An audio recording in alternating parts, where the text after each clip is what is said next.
Okay. Are you guys going to be up there talking? I'm going to point the camera toward you. Okay. The camera's pointing toward there. If you want to move it, you can, but I'll... No, yeah, I think... Yes. I think we'll go back. Okay. We'll get you there then, because that way that camera will stay pointed. Yeah. So yeah. So whenever it's not happy to come up there. Okay. Okay. Now, what she didn't tell me is when we should start. So what did they say? Is that 7? Oh, 7. I thought they said 20. Okay. So you think we're about there then? Yeah. Okay. Okay, I think we're going to start in about 2 minutes. Is that good? Does that work for people?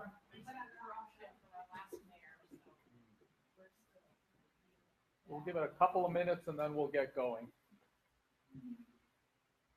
And a reminder that this session is the mentorship and access, and then in the other room is the disability and community. So, well, I just, yeah, I mean, I know you did it earlier already. I thought I'd do it again. Oh, okay. I think some people may be heading over. So, Monica, should we start in a couple of minutes or? Yeah. I think you can go ahead and start unless, we would like to meet with you. Good. Yeah, okay. Okay. Some people are transferring, so we'll wait a second.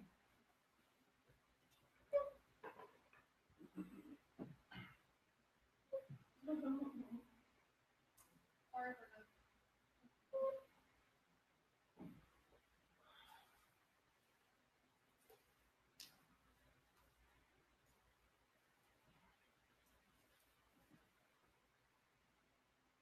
Great. Well, this session then is basically mentorship, disability and access. And we have a couple of great speakers with us today. To my right here, we have Benigno Aceves.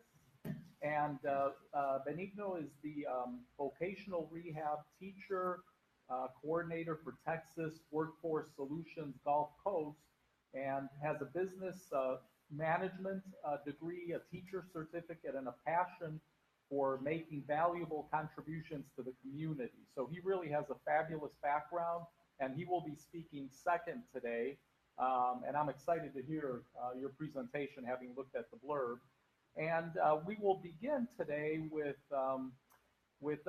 Daniel and Salvador, who are basically members of the National Federation of the Blind, and they have been part of the Texas mentoring program for 3 years. And they have experienced valuable growth through their journey as mentor and protege.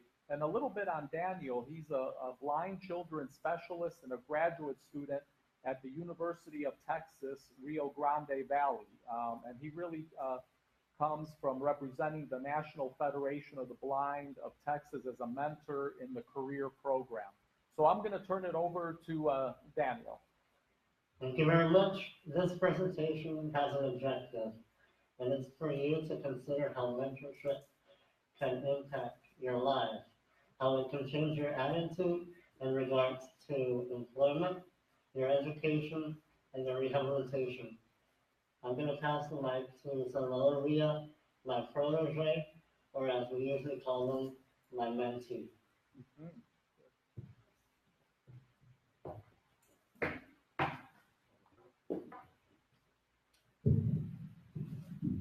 Thank you, Daniel. As Rob mentioned before, me and Daniel have been a mentoring pair for over 3 years. I am currently 18 years old and a student at the Louisiana Center for the Blind. If you do some research on some of the most successful people today, they all have had a mentor or someone that guided them through life or a certain event in order so they could be successful. For athletes or sports teams, it is their coach. For youth, it is a friend, parent, or a person they are close to. For me, my mentor is Daniel Martinez. I met Daniel in 2011, but our mentoring team did not become reality until the winter of 2014. At this point in my life, I was lost and puzzled at who I was because of my blindness and believed that my future was in jeopardy. You see, at the age of 15, all sorts of thoughts elapse through a young man's mind. Thoughts of who he will be, what he will do, and how he can take charge of his life and become the man he wants to become. Usually, most young men would ask their father or a close relative, but for me, it was very different since I grew up without a father figure in my life or older brother.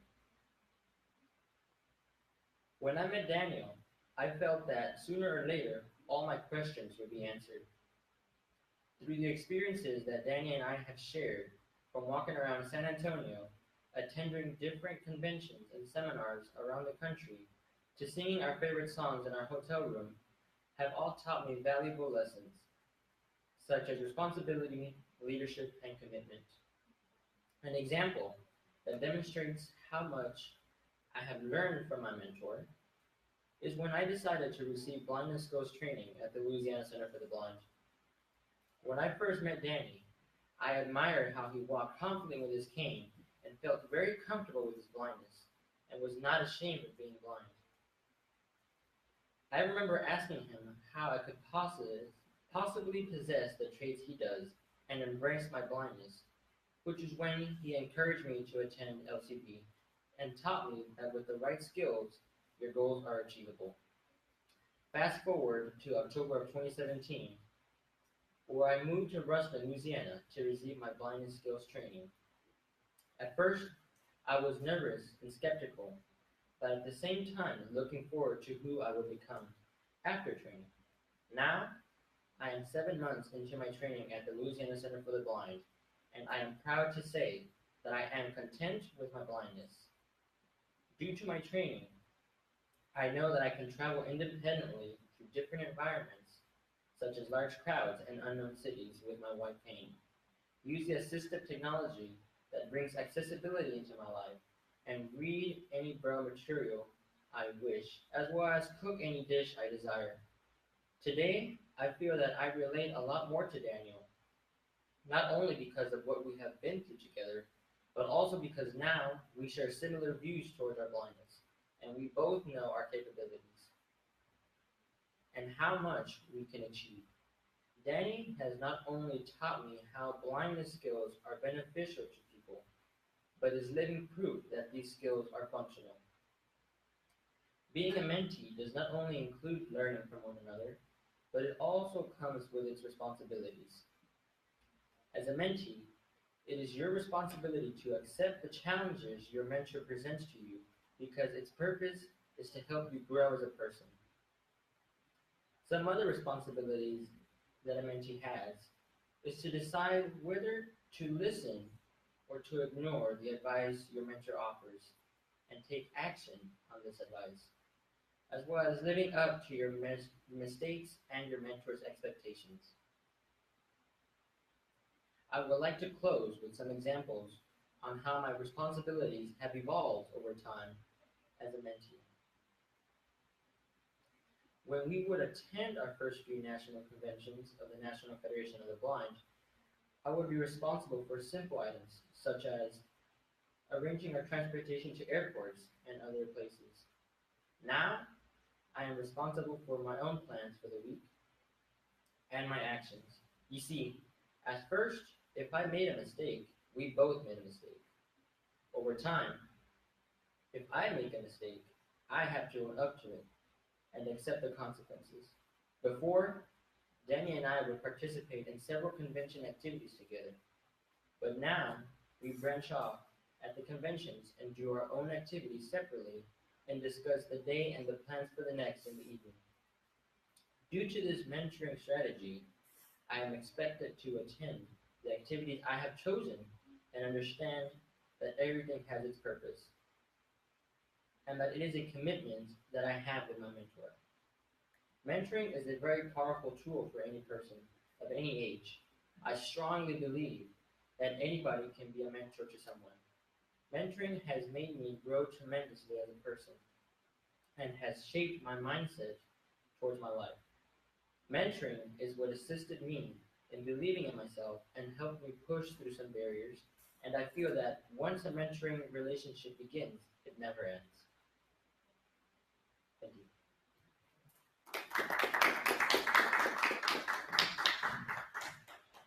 For my part, I started by making a list of the roles and responsibilities of a mentor. There's not too many. The most important one is to sit down with your mentee and look at goals, short-term and long-term goals. Because then you need to do objectives so that you can meet those goals. And we do have goals dealing with education, employment, and rehabilitation. When you have goals, you have an opportunity to monitor those goals. What is the progress? And you do a lot of observations as a mentor. You share those observations with your mentee or protege, and then you reflect upon those observations with your mentee, right? Because I cannot tell him what to do. I'm not his father, I'm not his brother or family member, I'm his friend, I'm his mentor. And I'm not babysitting him. You know? He has responsibilities, and he's quite responsible for his age. I've never had to worry about him, you know? But we do have conversations about any topic, any questions that he might have. It doesn't have to be specifically about blindness. That's what brought us together, and that's what we became a team. And, you know, when they made the applications, they considered the fact that we were both interested in music, and that's why they paired us together. But what's holding us together is not music. That's because we're embracing our differences. We're two different people, completely different, in our attitudes and so forth. I'm an educator. My title and my job is a blind children specialist, and I'm used to doing assessments. I'm working with children who are blind and their parents and so forth, so I use that assessment in my role as someone's mentor. The first, there's 6 core skills. The first one is adjustment to blindness.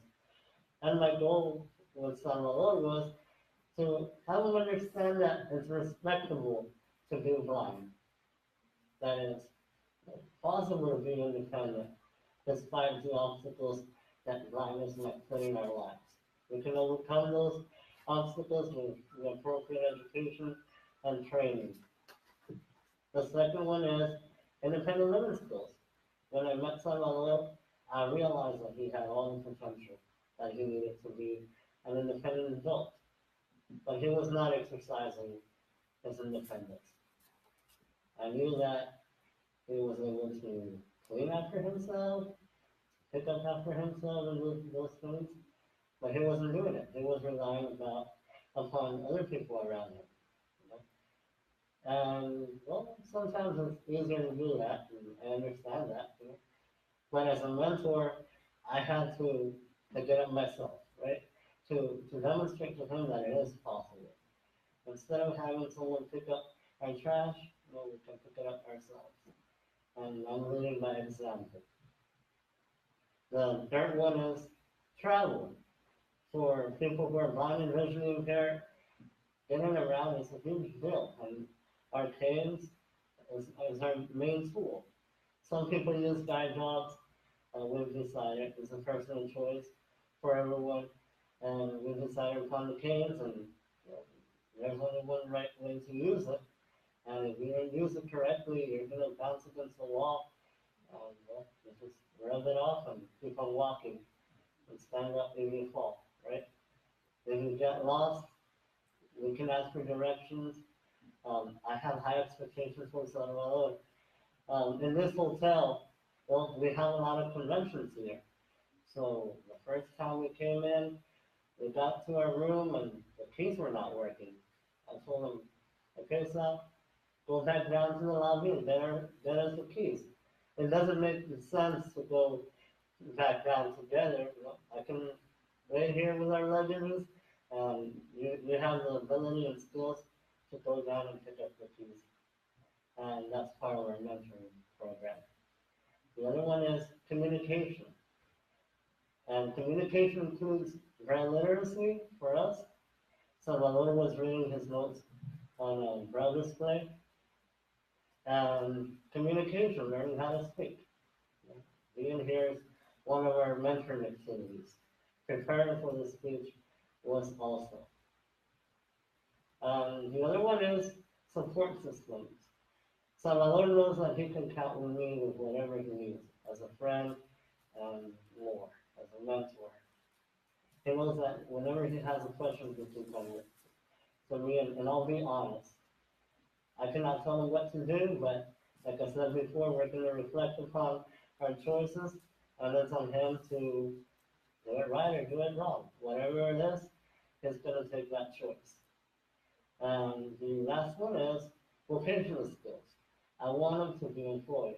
And in order to do that, what he wants to do in life, he needs to go to college. And when he was in high school, he had a lot of questions.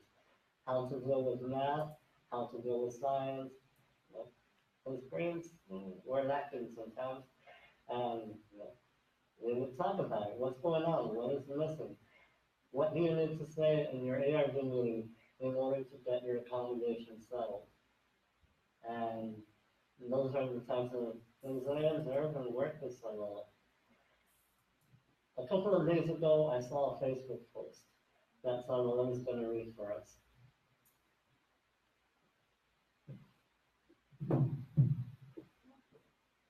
I'm looking for suggestions for IEP goals for a sixth grader who has low vision with no other disabilities.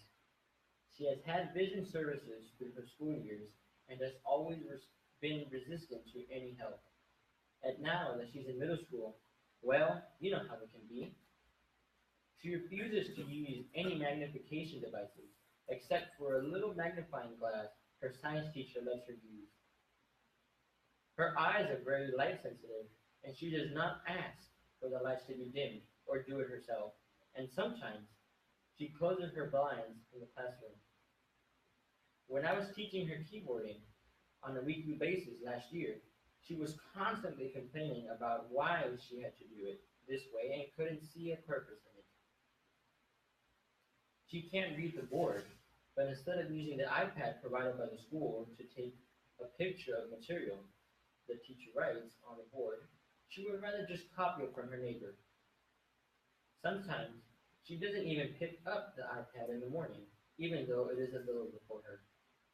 She has prescription glasses, which she hasn't even been wearing much recently, I'm told.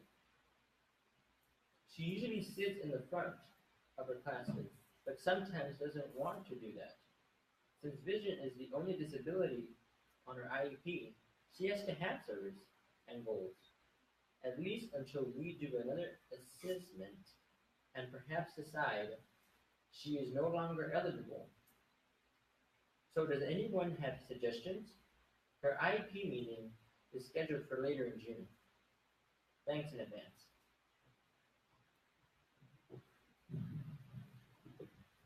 This Facebook post was placed in a professional development group on Facebook for educators of students who are blind and visually impaired.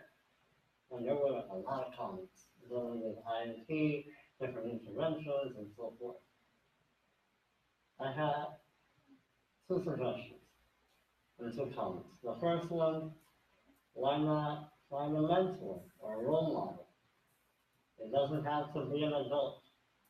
Sometimes it works out, sometimes it doesn't. It could be another student. What was the reply from the teacher? Well, she's the only child who's blind in her school. There's no other student. What about a pen pal? She can have communication with another student from another city who is experiencing similar situations. And those are my comments regarding mentoring. And I believe it's going to help her out. And thank you very much we're gonna wait for questions after this presentation. Thank you.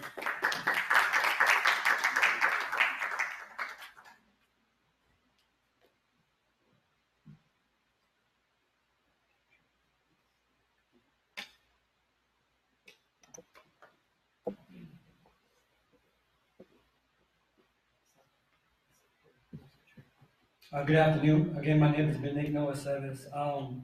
First of all, guys, I definitely see the future here. I see a future advocate. I see a future employee. So kudos again to you guys. And again, round of applause for this young couple. And you look sharp too, man. Again, my name is Benigno. I work for Texas Workforce Commission, but I'm definitely involved in other outside organizations. And we talked about mentorships, but I really want to tell, because we all have a story. I think every single one of us has a story. It's all up to, do we want to tell that story? So this is what my presentation is. I didn't have a mentorship. I didn't have a mentor. I didn't have anyone to definitely go to or confide in, or to say the two words that are very, very powerful, and that is you too. The you too statement really is, it goes a long way in the sense that you don't feel alone in this thing called life, right? One of the important things, or the fundamental human needs that I think we all need, or that we seek, is acceptance. And it starts from a baby, right? When you're a baby, you say, hey, mom and dad, look at me, or look what I can do. It starts when we're all a child, in the sense that we're always seeking that acceptance, right? So when you don't feel accepted by family members, or by friends, or by pretty much the world, it could be a pretty lonely place. Hidden disabilities, everyone knows what a hidden disability is. But before we can talk about today, let me take you back first, right? December 26, 1980, a young boy was born, and the world was a better place. No, I'm just kidding. A young baby boy was born, right? And typically when babies are born, they stay in the hospital for a day or two, and then they go home to start their lives. This baby boy's situation was a little bit different. This young baby had to stay in the hospital for over a month, going through different types of testings and surgeries and trying to find out what exactly is going on with this young child.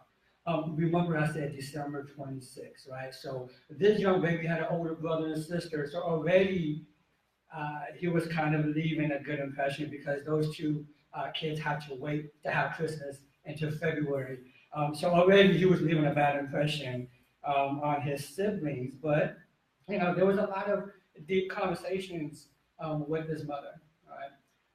Stickler syndrome. I'm not too sure if anyone has heard of that. Stickler, Stickler. It's a hereditary genetically mutation syndrome that babies are born with. It's not as common per se, and most likely the majority of the community probably has never heard of it. What is Stickler syndrome? Well, imagine an umbrella that has a host of disabilities under it. It could cause blindness, deafness. It could cause joint problems, bone structure. It could cause heart problems. It could cause basically, the inability to self-feed, because many of these babies actually have a cleft palate. So as you can tell, there was definitely a host of many, many things that associate with this thing called Stickler syndrome. And in certain cases, it's more severe than others. And I would say, I'm not only a client, but I'm a member, right? So I have Stickler syndrome. Now, what does that mean? Quote unquote, some of the people who are associated with it growing up didn't know I had a disability. Well, you look normal. Well, what is normal? What does the world see as being normal? Some of the definition words were, free of disorders, or free of diseases, or not out of the ordinary, or not unique. It's normal, right? So if unique is abnormal, right? because it's different from everything else. And guess what? I want to be unique. Because at the end of the day, I'm looking at someone who doesn't have a disability. I'm saying, well, you're not normal to me. Because at the end of the day, we know what we know. And so if I don't know what it is not to have a disability, then what do I miss, right? Having a disability growing up as a child, I went through a lot of obstacles. I went through a lot of hurdles. Trying to explain what it is that I'm going through, trying to explain the challenges that I'm seeing and that I'm actually going through in my life and my day-to-day tasks. Remember what I said about my brother and sister, that continued throughout my childhood. I am the only child that has a disability in my family. And this particular syndrome is directly hereditary from my mother and father. However, they don't have it. I'm the only one in my family to have it. So at the end of the day, no one can truly understand. Remember the Me Too or the You Too, right? The You Too statement. No one can, I couldn't say that anymore because no one can understand. And because it wasn't as obvious, my brothers and sisters would think I was lying. You know, my family members would tend to forget. The community would say, what are you talking about? So at the end of the day, because no one understood, I did. I hid it. I didn't disclose that I had a disability. I had lots of friends. I had, I never, in my dating time, I never disclosed it to any of my friends that I had. In fact, I would have surgeries every year until I was a teenager on my eyes. I have optic atrophy with a splash of glaucoma. What was a splash? You know how you see the medication on the commercial and it says it'll cure this, but it'll cause A, B, C, D, E, F, G? Well, I got A, B, C, D, E, F, G. So I got secondary glaucoma at the age of like 23, 24. I did used to drive when I was in my early days, but obviously that has stopped. So in saying that, I did hide it. You know, I hid it from individuals, and going back to me having surgeries every year, I would obviously, like I said, I would date. And whenever I would have the surgery, my eyes would have to be patched for like a week and a half. And so I would break up with that individual. So commitment was an issue, right? Trust was an issue for me. I couldn't trust. I couldn't let anyone inside my world. Why am I going to do that? You don't understand. And so throughout my life, I had to hide this particular part of myself. So let's take a left turn real quick, right? Aside from being disabled or having a disability, I'm also Latino, right? My father was born in Coahuila, and then from there he went to Juarez, and from Juarez he came to Houston, and I've been each time represented this thing, right?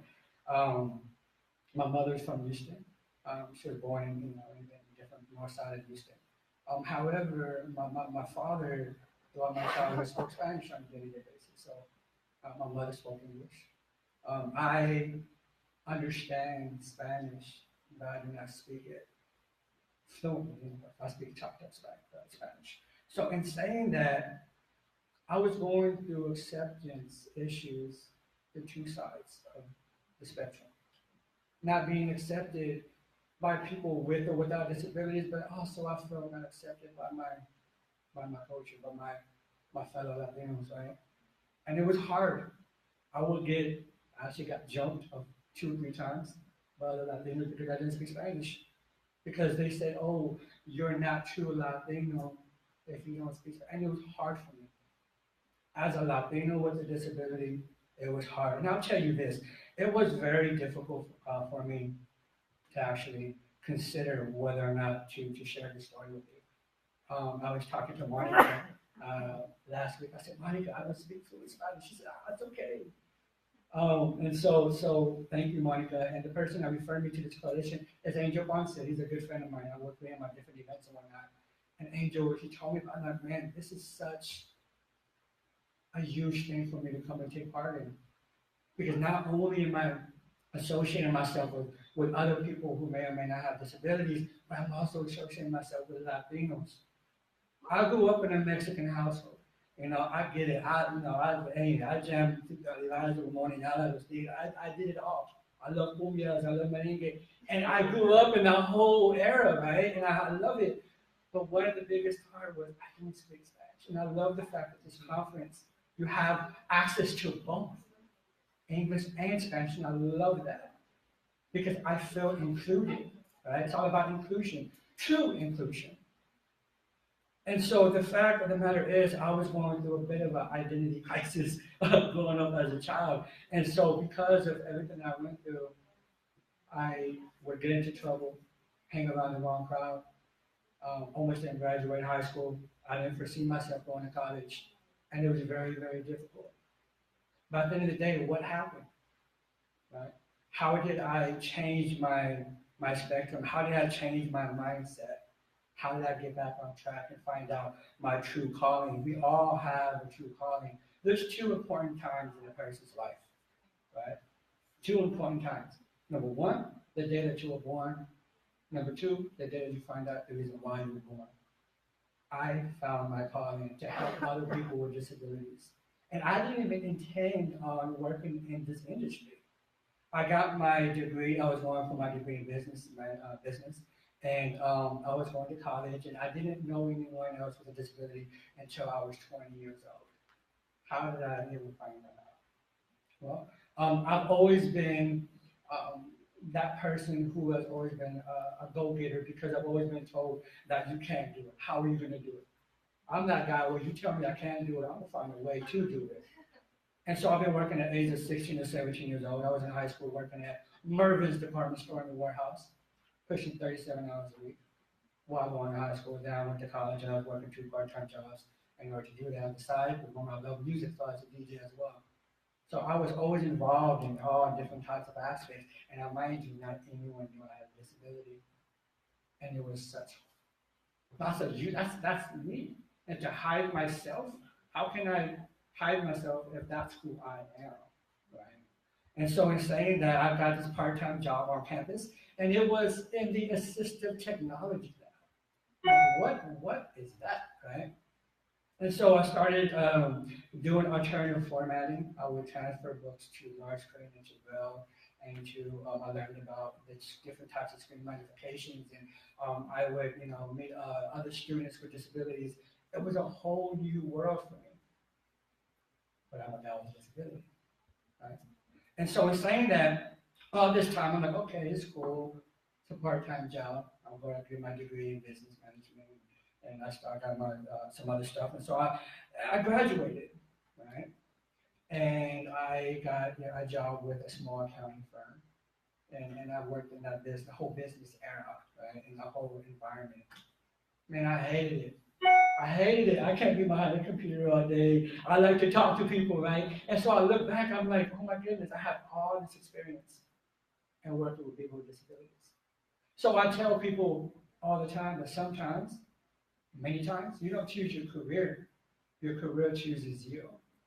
And so in saying that, I'm like, I went back, I got my teacher certification, so then I started working with the school districts. I worked with children with autism, and oh my gosh, I loved it. I love that. I love youth. I love working with transition students age because it starts when they're young, right? And so when the job opportunity came up for the Legacy Texas Department of Assistive and Rehab Services, I jumped on it. And from there, I started helping other people with disabilities, right?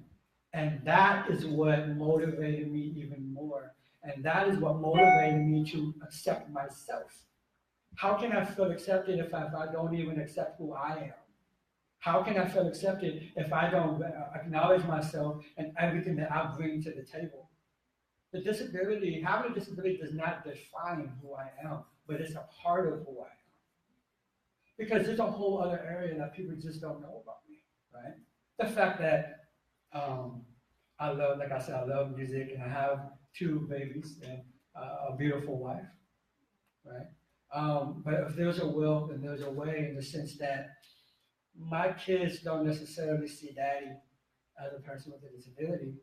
They see daddy as a person who has to wake up at 4:30 in the morning in order to get to work on time, right? But they don't see that. I don't tell them all that. They don't have to know. Remember about Stickler syndrome individuals who have bone structure. Let me give you a little rundown of what I have, right? Again, I have optic atrophy. Right? I'm blind on the left eye. My eye is about 20/40, but I can see pretty small for that. when I was born, I had to have ear tubes in my ear. I had a lot of drainage. I was born with a cleft palate. My left leg is about a half inch shorter than my right leg. So for those of you who are seeing me walking, I'm not trying to be cool with them now. My left leg is actually a little bit shorter than my right leg. I started getting back problems when I was younger, so I definitely empathize with you. It's brutal on my back. You know, there's been times where I've gotten out of bed and my back has been thrown out. So I had to lift myself up from my left arm on the bed, my right arm on the actual end table, and lift myself up. I say that because there's been times where I'm on the floor in my bedroom and I need to stretch in order to get up, and I'm actually holding the screams inside. That's how bad it is. But what I do is I close the door so my kids don't hear it. That's a personal choice. Why? Because my kids need to be kids in the sense that a lot of times when I work with customers with disabilities, the roles kind of turn. And so what I try to say is we need to allow our kids to be kids. And we need to step out as a father and a mother. And I work with customers too who have been divorced when someone becomes disabled. I would say also, when I do tons of presentations to employers and corporations and all that, and I always say to them, the disability group is the only minority group that anyone can join at any given time. And it's a true fact, right? And so in saying that, I need to, the divorce rate also is pretty high when disabilities happen, because the spouse don't necessarily know how to work with another person with disability. And it's so stressful. But at the end of the day, we all have to play our role in the family, whether it's working, college, raising our kids, et cetera, et cetera. We all have to do that, right? But I feel like it builds character. That's why I embrace who I am. I embrace who I am. I embrace the disability that I have. I embrace all the obstacles that I had to go through. I embrace it. I embrace it and I welcome it. At the end of the day, it's motivation to me. It's that flame underneath me that keeps me going. The fact that I do have leg problems and back problems, it doesn't stop me from wanting to work out. I just have to figure out other ways of how to do it. The only person, and I know this is very cliche, but the only person that can stop us from doing us is us. So at the end of the day, kudos to the mentorship. I encourage that. Because at the end of the day, the two powerful words is you too. I didn't have a you too. I had it like a only me. And so in saying that, again, hidden disabilities can be challenging from a personal perspective, because I didn't feel accepted. But when I started helping others, it helped me to accept who I am. So that's why I'm part of the Houston Commission on Disabilities. That's why I get involved. I'm an executive board member for the Greater Houston Disability Chamber of Commerce. I'm an advisory board for the St. Andrews Foundation. We all have a voice. We all have that purpose. You just need to recognize what your purpose is. Remember, the two most important times in your life is the moment you were born and the other moment to find out why you were born. So again, kudos to everyone else.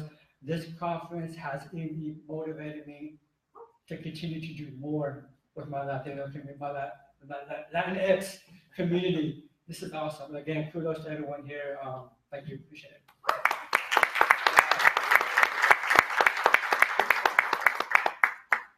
Okay, so I think we have a good amount of time left. So we have questions either for Benigno, for Daniel, Salvador. Any questions at all? I've got a question. Okay. Kind of a two-part question. So I'm curious to know what kind of support the NFB of Texas mentoring program provided. I know they matched you guys, but what else was kind of involved with the mentoring program? And then what do you guys think makes a successful mentoring pair? What kind of people, how do you find someone that you could mentor?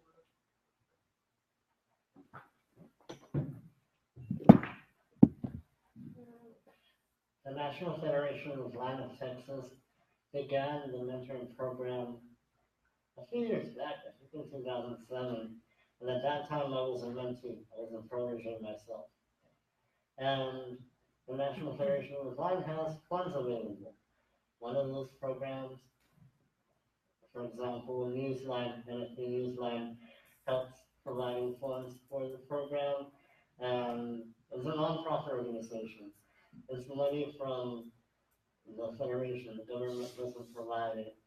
And thankfully, the NFB helps us by paying for transportation, hospitality, meals when we go to different conventions of the NFB or otherwise. Right now, we're here representing the NFB as a mentoring team, and they've provided that assistance for us to experience different activities. Last year, for example, we went to see Gabriel Iglesias, a comedian. Why? Because Salvador needed to practice traveling in an unfamiliar area, such as a big arena where we needed to find our seats, we needed to get something from the concession stand. Getting out was fun, but I hold on to Salvador's shoulder and I tell him, hey, I've been here before. You go before me and I'll follow you. Just as you can, I'll be safe. If you get lost, I'll be behind you. So providing those opportunities to participate in different activities. It doesn't need to be a huge event in order to have something valuable as a result. Having lunch together, having an opportunity to communicate is more than enough at times. So now let's going to answer the second half.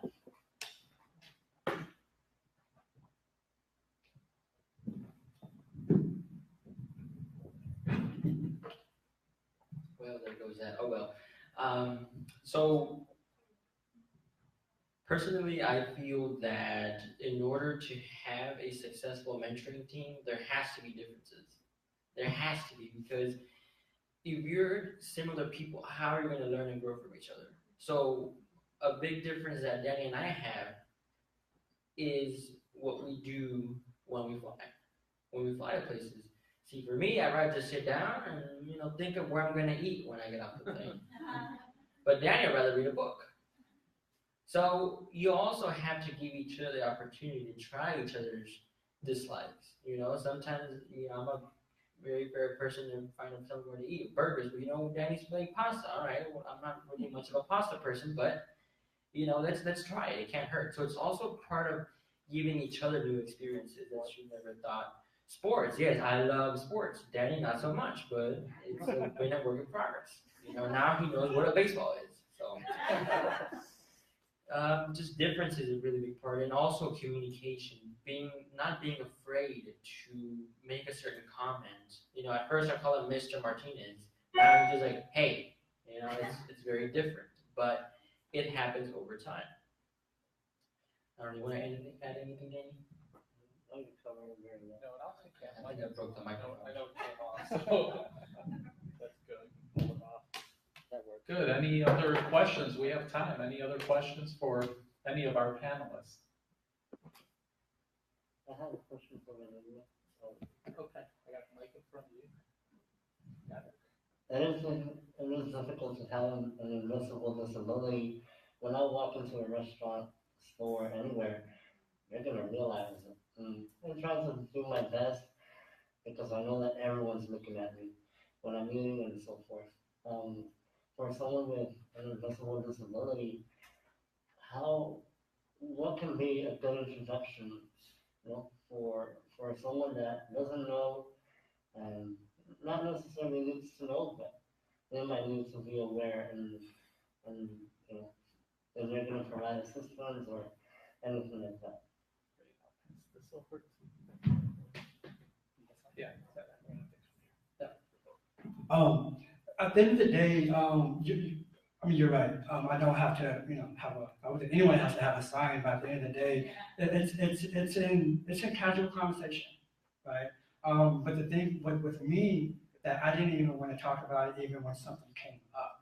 So at the end of the day, it's about how to express it in a way where you're comfortable with it. Because I always tell people, if you're not comfortable with the disability, then you're going to make other people uncomfortable as well. And so the way I disclose it is when with casual conversation, whether it's employment or whether, and I will mind you, I've been working since 16, and not one of the employers knew I had a disability because I didn't feel comfortable disclosing it. I used to ride, after I stopped driving, I used to have not public, it was the special transportation services that would drop me off before the school opened, and then I would have them pick me up after the school closed. And so before I can even have a conversation, I have to accept it myself. And so during casual conversations about, you know, if I meet someone who has a disability, or, you know, I'll disclose, hey, you know, me too, or whether it's trying to talk about accommodation or talking to a youth. So it's more just like when I do presentations, it's more just in casual conversation that I disclose that, because, you know, that's pretty much how I do it. But at the end of the day, again, like I said, you have to be comfortable in the way you do it, so that way it comes off as educating and not so much as a defense mechanism. Great, thank you. Is there one last question? One more? Okay, well, thank you all. Thank you very much. Fabulous. Thank you so much. Thank you so much. Okay. A ver.